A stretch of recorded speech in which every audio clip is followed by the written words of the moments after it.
Assalamualaikum warahmatullahi wabarakatuh. Bismillah, alhamdulillah, wassalatu wassalamu ala rasulillah. Yang terhormat Bapak Kepala Sekolah SD Islam Al-Ikhlas Karangrejo, yang kami hormati Bapak Ibu Guru Dewan Asatidz SD Islam Al-Ikhlas Karangrejo, yang kami hormati Bu Utlia Hamidah, calon guru penggerak angkatan yang ke-8. Pertama-tama marilah kita panjatkan puji syukur kehadirat Allah Subhanahu wa taala, yang mana pada siang hari ini kita semua bisa berkumpul di tempat ini dengan sehat walafiat dengan ucapan alhamdulillahirabbil alamin. Salawat dan salam senantiasa terlimpahkan kepada beliau baginda Rasulullah sallallahu alaihi wasallam. Mudah-mudahan kita semua bisa tinggal di jawab mendapat syafaatnya. Amin amin ya rabbal alamin. Dengan ucapan Allahumma shalli wa sallim wa barik alaihi. Bapak Ibu guru yang kami hormati, dalam rangka presentasi aksi nyata modul budaya positif acara siang hari ini, rangkaian acara yang pertama yaitu pembukaan, dilanjutkan sambutan Kepala Sekolah SDI Al-Ikhlas Karangrejo. Acara yang ketiga yaitu acara inti pemaparan oleh Ibu Utlia Hamidah, calon guru penggerak angkatan yang ke-8, dengan tema menyebarkan pemahaman dan pengalaman penerapan budaya positif. Hadirin Bapak Ibu yang kami muliakan, langsung saja marilah kita buka acara pada siang hari ini dengan bacaan Al-Quran, dengan harapan mudah-mudahan bisa lancar dan membawa manfaat dan barokah bagi kita semua. Amin ya rabbal alamin. Ala hadihi al-Fatihah. Bismillahirrahmanirrahim. Maliki yaumiddin. Na'budu wa nasta'inu shiratal mustaqim. Shiratal ladzina an'amta 'alaihim ghairil maghdubi 'alaihim waladdallin. Disampaikan terima kasih. Dilanjutkan acara yang kedua yaitu sambutan oleh Bapak Kepala Sekolah SD Al-Ikhlas kepada beliau Bapak Arif Faisal, MPDI. Waktu dan tempat kami persilakan. Assalamualaikum warahmatullahi wabarakatuh. Waalaikumsalam warahmatullahi wabarakatuh. Alhamdulillahirabbil alamin. Wassalatu wassalamu ala alihi washabihi ajma'in. Amma ba'du. Ustaz Tadah yang saya hormati, puji syukur dari Allah Subhanahu wa taala, di mana hari ini kita bisa berkumpul belajar bersama dengan keadaan sehat walafiat. Amin amin ya rabbal alamin. Shalawat serta salam mari kita tujukan kepada junjungan kita Nabi Agung Nabi Muhammad sallallahu alaihi wasallam, yang mana kita tunggu sahabatnya di dunia dan yaumul qiyamah. Amin amin ya rabbal alamin. Ustaz Tadah yang saya hormati, alhamdulillah kita Ustazah Utlia Hamidah sudah daftar sebagai guru penggerak. Semoga Ustazah Utlia Hamidah bisa menularkan atau mengajak teman-teman rekan-rekan Dewan Asatidz untuk bergerak menuju pendidikan yang lebih maju, yaitu pendidikan implementasi kurikulum merdeka ini. Ustazah yang saya hormati, di dalam guru penggerak pastinya ada tujuan di mana guru penggerak disarankan untuk mengajak masyarakat sekolah, guru, murid, dan sebagainya untuk menjalankan pendidikan ya, di sekelas sebaik-baiknya sesuai yaitu kurikulum pendidikan kita. Yang kedua yaitu guru penggerak. Kami harapkan bisa mengajak rekan-rekan guru lain untuk semangat ya, menjalankan pembelajaran ya, yang sesuai dengan kurikulum sekarang ini ya, terus berinovatif ya, berkreasi ya, aktif dalam pembelajaran. Yang ketiga, yang terakhir yaitu guru penggerak diharapkan ya, bisa mencetak kepemimpinan bagi santri-santri SD akhir kelas terutamanya untuk bisa mandiri, bisa berpikir kritis dalam pembelajaran yang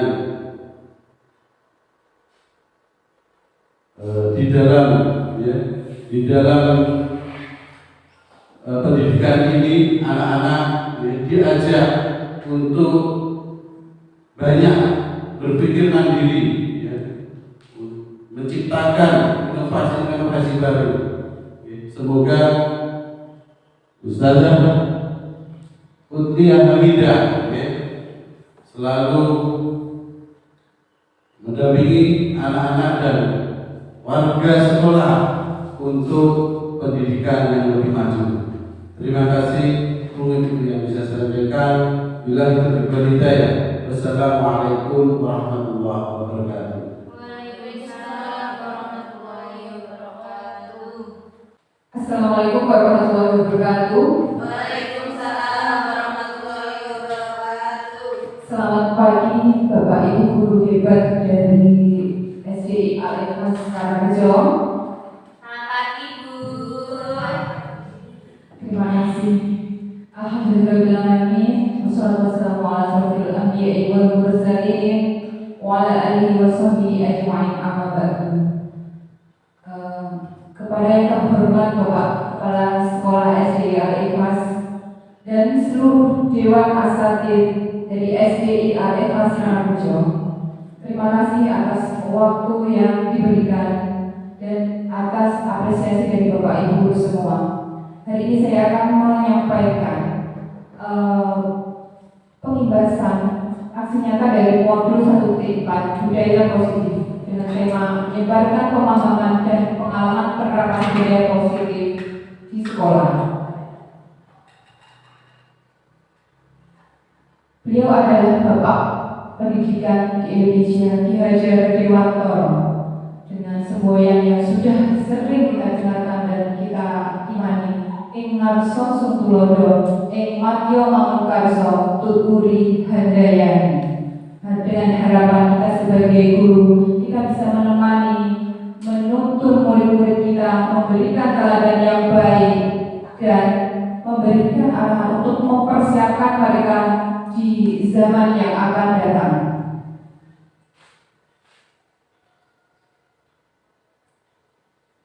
Ki Hajar Dewantoro mengumpamakan sekolah sebagai sebuah ladang tempat persemaian bibit.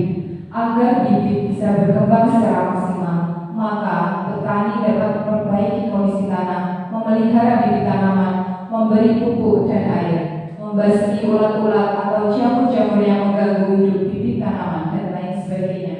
Dari uraian tersebut, kita dapat memahami bahwa sekolah ibaratnya sebagai tanah tempat bercocok tanam, sehingga guru harus mengusahakan sekolah jadi lingkungan yang menyenangkan, menjaga dan melindungi murid dari hal-hal yang tidak baik. Dengan demikian, karakter murid tumbuh dengan baik sesuai dengan profil pelajar Pancasila. Dalam materi hari ini, kita akan belajar mengenai konsep utama budaya positif, antara lain disiplin positif, kebutuhan dasar manusia, motivasi perilaku manusia, posisi kontrol restitusi, 5 keyakinan kelas, yang terakhir segitiga restitusi.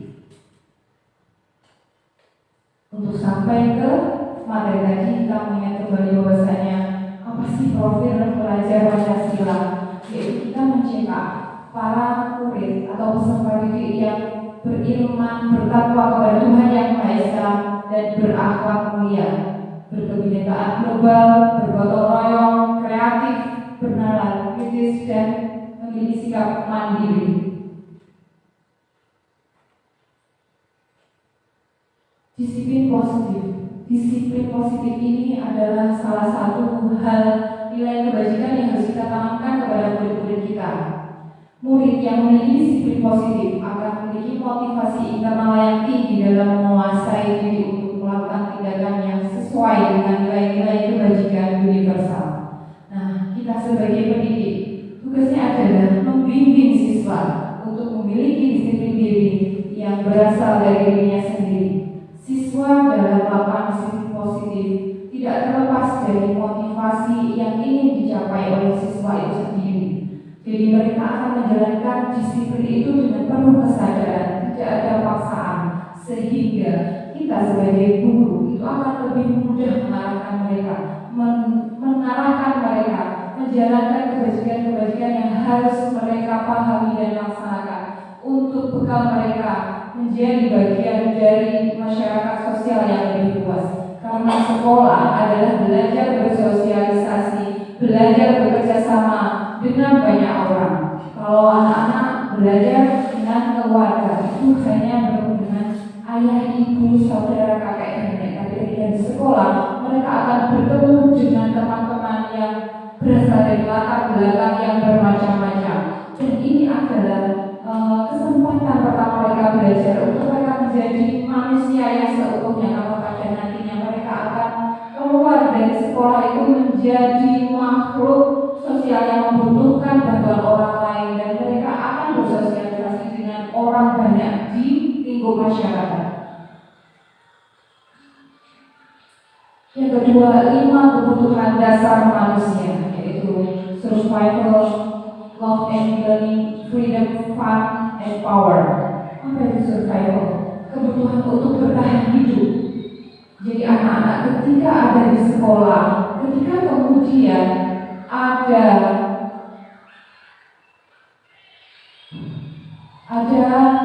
temannya yang kemudian memukul, apa yang harus dilakukan? Apakah dia pasrah, apakah dia harus melawan? Di situ adalah tempat mereka belajar bagaimana mereka mempertahankan diri untuk supaya mereka bertahan dan tidak terus disakiti oleh teman-temannya. Love and belonging, cinta dan kasih sayang. Murid-murid itu adalah anak yang membutuhkan perhatian dan kasih sayang. Guru di sekolah sebagai wakil dari orang tua itu mengajar dengan memberikan cinta dan kasih sayang kepada mereka semuanya, tanpa melihat latar belakang mereka dari keluarga, mampu atau tidak. Freedom, kebebasan dalam arti mereka bebas belajar, mereka bebas mengekspresikan, mengembangkan bakat dan minat. Fun, kesenangan, mereka belajar dengan penuh senang, tidak ada tekanan. Jadi mereka menghayati sehingga kegiatan pembelajaran itu menjadi lebih bermakna.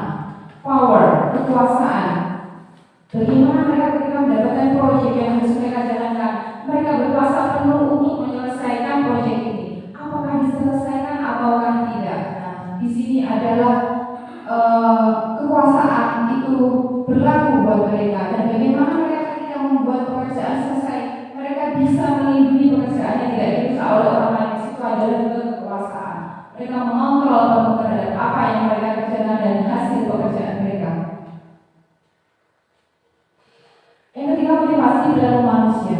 Menurut Jan Gosen dalam bukunya Restructuring School Discipline menyatakan ada 3 alasan motivasi perilaku manusia, yaitu untuk menghindari ketidaknyamanan atau hukuman, untuk mendapatkan imbalan atau penghargaan dari orang lain, yang ketiga untuk menjadi orang yang mereka inginkan dan menghargai diri sendiri dengan nilai-nilai yang mereka percaya. Dari ketiga motivasi perilaku manusia dalam mewujudkan disiplin positif yang harus ditanamkan dalam murid-murid adalah motivasi yang nomor 3. Karena dengan memiliki motivasi tersebut, mereka telah memiliki motivasi intrinsik yang berdampak jangka panjang, motivasi yang tidak akan berpengaruh pada adanya hukuman atau hadiah. Mereka akan tetap berperilaku baik dan berlandaskan nilai-nilai kebajikan, karena mereka ingin menjadi orang yang menjunjung tinggi nilai-nilai yang mereka hargai. Jadi anak yang sudah memiliki motivasi seperti ini, mereka akan dengan penuh integritas tinggi menjalankan seluruh peraturan dan mengikuti kegiatan belajar dengan penuh kesadaran, dan kebermanfaatan itu akan benar-benar mereka rasakan. Yang keempat, posisi kontrol restitusi. Goza berkesimpulan ada 5 posisi kontrol yang diterapkan seorang guru, orang tua ataupun atasan dalam melakukan kontrol. Kelima posisi kontrol tersebut yaitu penghukum, pembuat orang merasa bersalah, teman, monitor, atau pembantu dan manajer. Bagaimana ini bisa dilaksanakan oleh Bapak Ibu guru? Ini tergantung situasi dan kondisi yang dihadapi. Kita selama ini meminta anak kita tidak mengikuti upacara dengan atribut kita hukum. Sebenarnya ada halnya yang harus kita perhatikan adalah bagaimana kita memberikan penyadaran kepada mereka. Ketika mereka memakai atribut lengkap, itu adalah salah satu cara mereka menghargai diri mereka sendiri, dan bagaimana mereka berarti sudah menerapkan disiplin dan tanggung jawab itu sudah benar-benar meresap ke dalam diri mereka. Jadi motivasi dalam diri itu harus kita sadarkan sebagai guru. Tidak kemudian kita hukum, karena dihukum ketika tidak ada kesadaran itu tidak membuat mereka jerah, tapi membuat mereka menganggap ini hanyalah lelucon hukuman ini. Padahal maksud dari guru tidak seperti itu. Kita ingin memberikan pelajaran supaya mereka tidak mengulangi kesalahan yang sama. Nah, itulah tugas kita. Kita memberikan penyadaran kepada mereka bahwasanya bukan untuk membuat mereka jerah, tapi mereka sadar bahwasanya ketika mereka beratribut lengkap, mereka itu menjadi pelajar yang nampak lebih dan memiliki disiplin terhadap peraturan yang ada di sekolah, dan mereka akan nyaman mengikuti pelajaran ataupun kegiatan upacara dengan tenang karena tidak mendapatkan beban untuk mendapatkan hukuman. Membuat orang merasa bersalah. Kita biasanya menghukum anak supaya merasa bersalah. Sebenarnya itu tidak sepenuhnya benar. Dalam artian ketika dosisnya tidak tepat, maka anak akan menjadi trauma. Nah, hal inilah yang kita harus benar-benar tempatkan dengan tepat ya, agar dosis yang kita berikan tidak membuat trauma di mereka. Teman, guru juga bisa memposisikan jadi teman, tapi sebagai guru kita harus memiliki jarak dengan mereka agar mereka tidak berlebihan menganggap kita sebagai teman. Karena ketika kita memposisikan sebagai teman terus-terusan, mereka akan bergantung kepada kita. Loh, kok suatu ketika kita biarkan mereka akan menganggap kita tidak sayang dengan mereka, padahal tidak seperti itu. Teman dalam arti kita menyadarkan, tapi kemudian ketika mereka punya tanggung jawab, mereka harus secara profesional mengerjakan secara mandiri. Monitor, memantau. Kita memantau bagaimana tingkah laku anak-anak di sekolah ini. Ketika mereka melakukan kesalahan, itu kita pantau. Kemudian kita tanya ke mereka kenapa mereka melakukan kesalahan itu. Dari situ kita bisa memberikan afirmasi positif ke mereka. Manajer ini adalah kontrol yang paling sempurna, karena manajer ini memix semuanya menjadi satu, sehingga manajer tapi membutuhkan proses yang lebih lama. Proses yang lebih lama ini memang harus membutuhkan kesabaran Bapak Ibu. Jadi tidak bisa kemudian 1 minggu, 1 bulan, ini bertahun-tahun.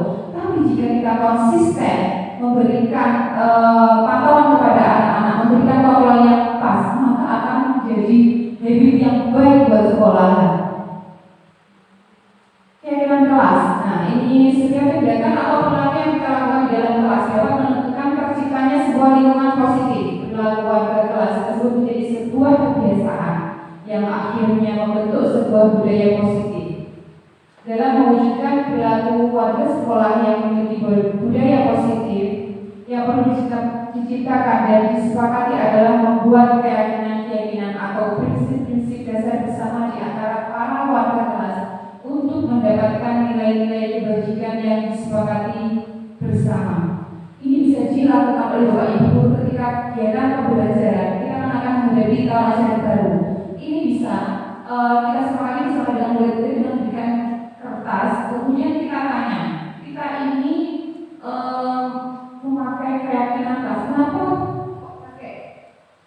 keyakinan kelas, bukan peraturan. Kalau keyakinan kelas itu berarti berasal dari murid, tidak satu pihak. Jadi peraturan kita terkesan memaksa.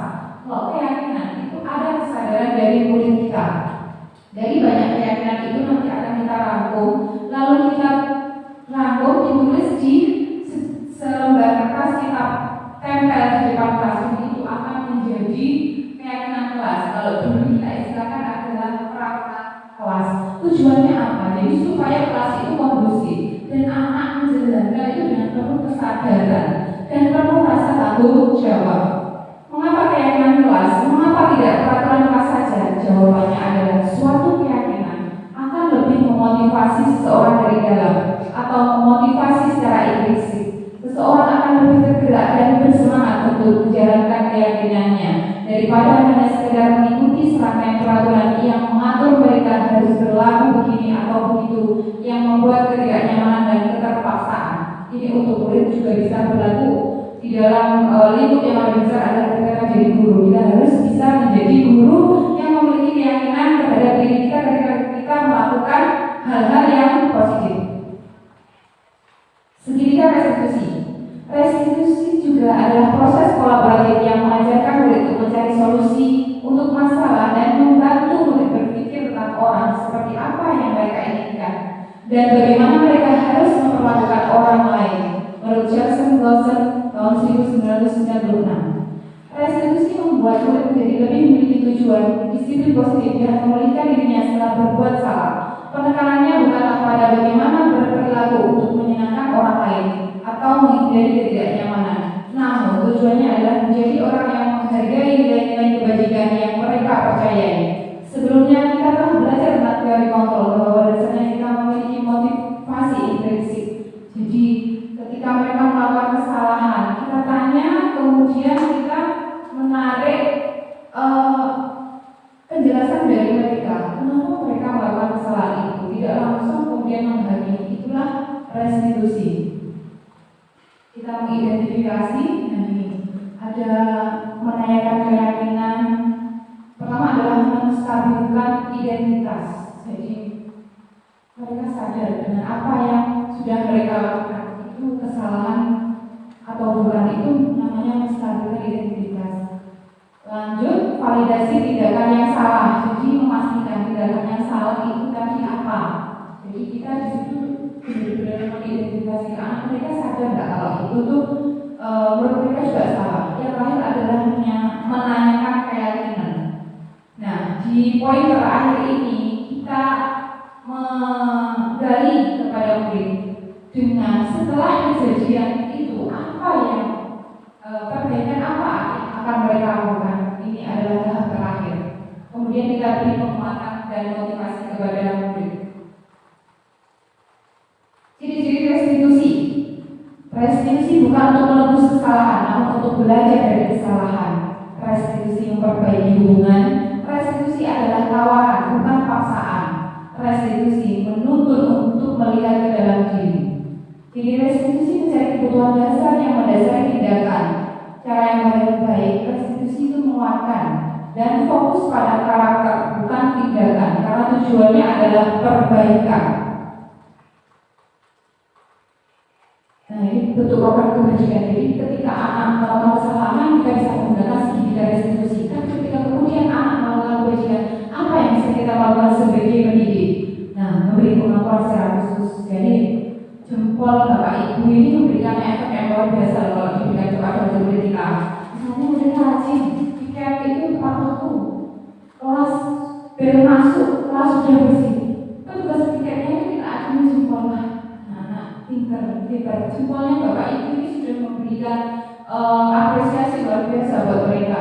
Pengakuan secara pribadi mungkin Bapak Ibu bisa menyentuh ketua kelas ketika kemudian diberikan tugas ketua kelasnya bisa membersihkan teman-temannya dengan baik. Itu kita tepuk pundaknya atau apa itu sudah tersentuh hati mereka.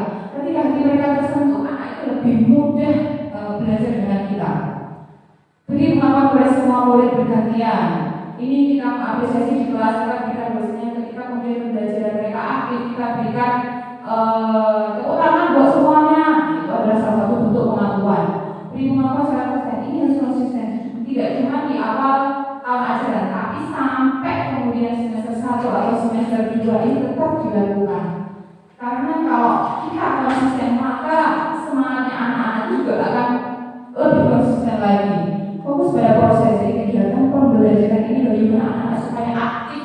Jadi tidak ada anak yang malas untuk mengikuti kegiatan pembelajaran.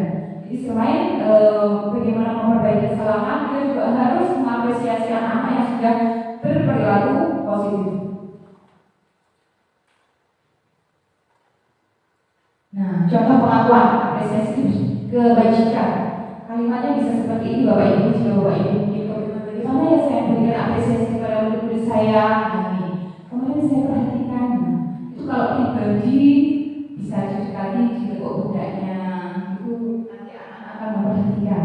Nah, nilai kebajikannya rasa empati bisa sekali saja temannya yang jatuh. Kemudian dia lari membantu mengambil betadine ya untuk pertolongan pertama.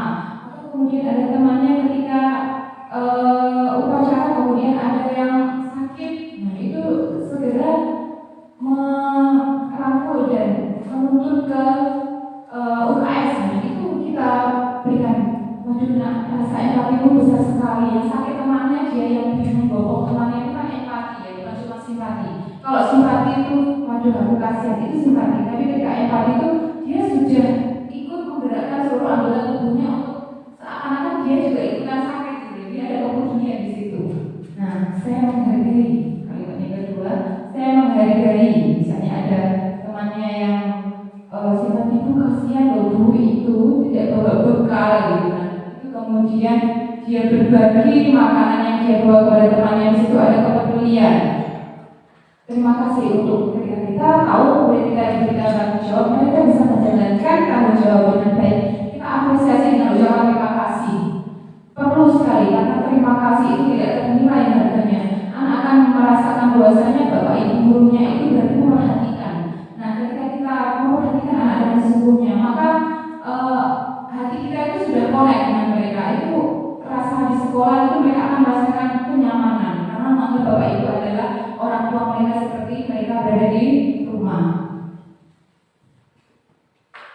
Demikian pemaparan dari saya mengenai budaya positif guru bergerak Indonesia maju. Mungkin ada pertanyaan atau mungkin tanggapan dari teman-teman mengenai pemaparan yang sudah saya sampaikan. Monggo.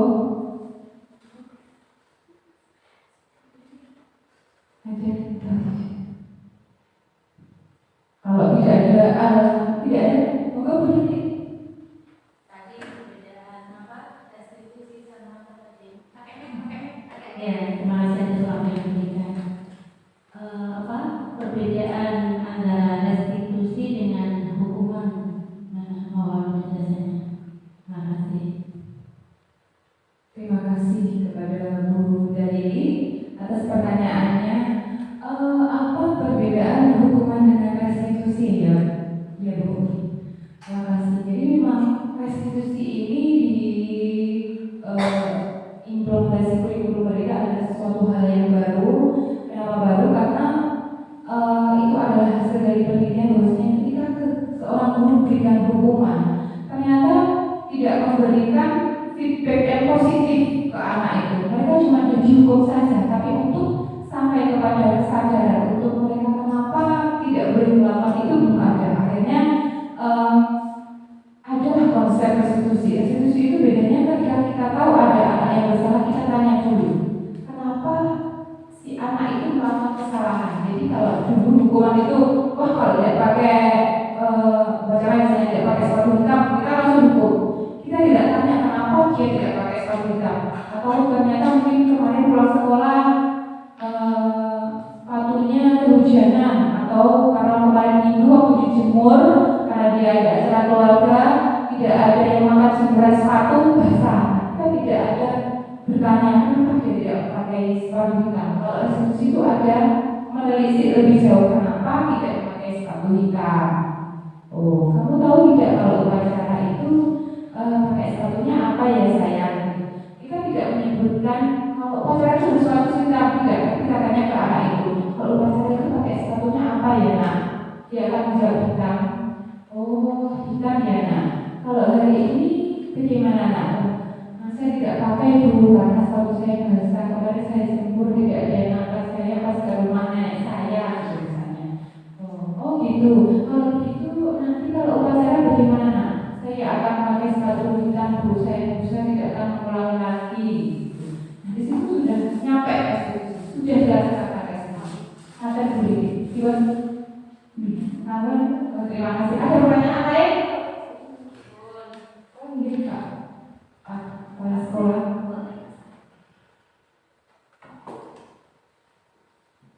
Terima kasih.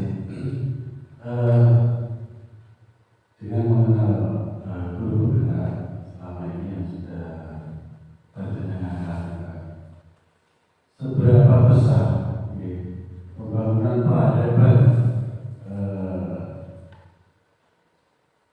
dalam membangun peradaban lewat manusia dalam ketika ini sebagai guru bergerak menurut jenengan itu sudah seberapa besar?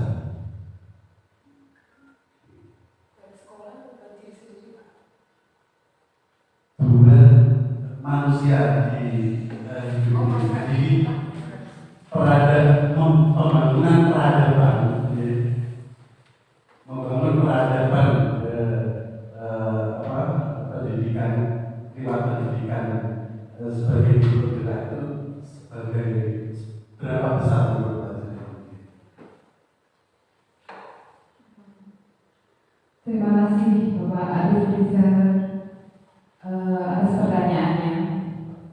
Pertanyaannya ini ya, pengaruh pendidikan guru penggerak terhadap pendidikan ya Pak? Iya, keseluruhannya. Kalau saya akan mencoba memaparkan, jadi saya ini masih calon guru penggerak gitu. Ini calon guru penggerak angkatan 8. Jadi dari materi yang sudah saya pelajari dari modul 1.1 sampai 1.4 ini, materinya bagus. Seharusnya mungkin karena ini tidak saya terima di mata kuliah sebelumnya, ya.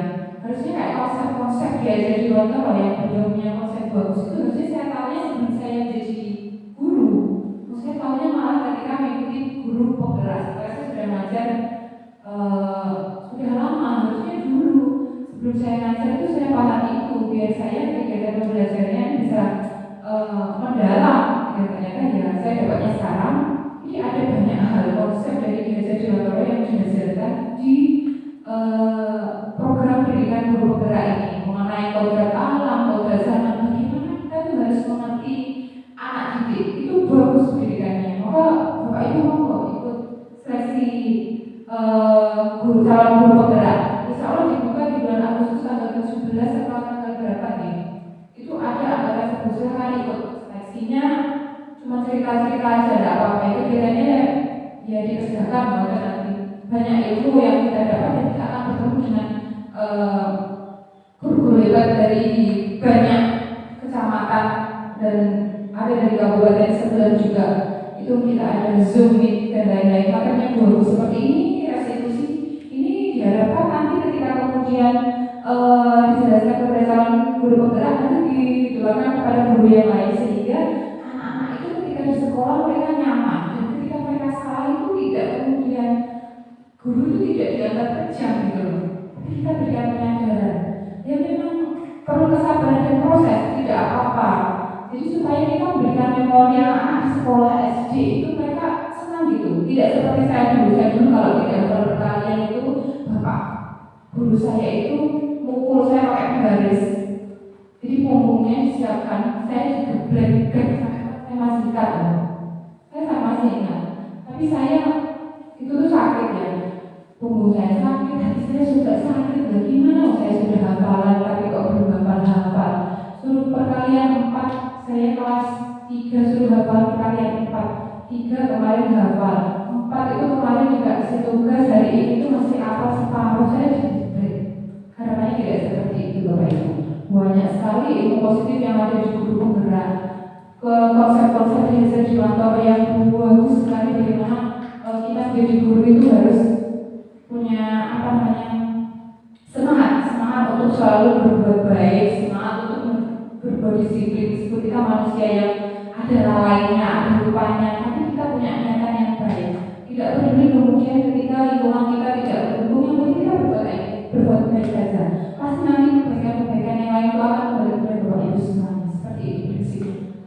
saya cepat. Kamu praktis kami. Terima kasih. Apakah ada pertanyaan yang lain? Aku terima kasih. Terima kasih saya sampaikan kepada Bapak Kepala Sekolah Cialitas, kepada seluruh dewan dan guru yang mengikuti kegiatan ini. Semoga acara hari ini bisa bermanfaat buat Bapak Ibu guru semuanya, dan semoga di dalam ajaran baru kita akan menjadi guru-guru hebat yang lebih bersemangat lagi, mendidik anak-anak calon penerus bangsa dengan lebih baik lagi. Semangat Bapak Ibu semuanya. Terima kasih. Assalamualaikum warahmatullahi wabarakatuh.